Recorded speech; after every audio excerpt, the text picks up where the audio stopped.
தலைகள் சிதறவா விரட்டி வா விரட்டிடும் விரட்டில் பகைகள் கதறவா அழிக்கவா ஒழிக்கவா தீயவர் பிள்ளைகள் நடுங்கவா நெருக்கவா முறிக்கவா கொடிய குருதி தெளிக்க அச்சம் துறந்திடு துச்சம் அறிந்திடு உச்சம் கிளர்ந்திடு மிச்சம் என்று எதுவும் இன்றி உந்தன் ஆயுதம் என்னவென்பதை உந்தன் கைகளில் ஏந்தி நிற்கிறாய் அந்த ஆயுதம் என்ன செய்திடும் அச்ச கூச்சல் அடங்கும் முன்னே மொத்தம் கிள்ளி வீசிடு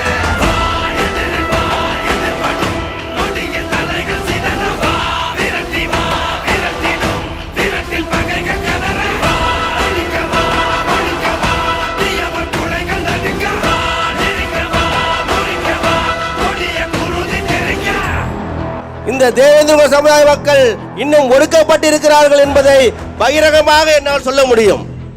தமிழகத்தில் நுழைய வேண்டும் என்று சொன்னால் எப்படி நுழைவது, யாரை கையில் எடுப்பது, அப்பொழுதுதான் பார்க்கிறார்கள். தமிழகத்தில் நாம் பிஜேபி ஆட்சி செய்ய வேண்டும் என்று சொன்னால், உள்ளே நுழைய வேண்டும் என்று சொன்னால், அந்த தமிழகத்தில் உணர்ச்சி வசப்பட்டு பேசக்கூடிய சமூகம் யார் என்று பார்த்தார்கள். அந்த உணர்ச்சி வசப்படக்கூடிய சமூகம் இந்த தேவேந்திர வேளாளர் சமூகம் என்பதை தெரிந்து கொண்டார்கள். பசுபதி பாண்டியன் ஒருவர் இல்லை என்று சொன்னார். இன்று தமிழகத்திலே பல்லர்களுக்கு அடையாளம் கிடையாது. அதே போலதான் பொன்முருகேசன் வாழ்ந்தா வரலாறு, வீழ்ந்தா சரித்திரம். இந்த சமுதாய மக்களுக்காக பொன்முருகேசன் போராடுறேன். நாளைக்கே பொன்முருகேசன் வெட்டி கொண்டாலும் சரி, 1000 பொன்முருகேசன் உருவாகுவான்.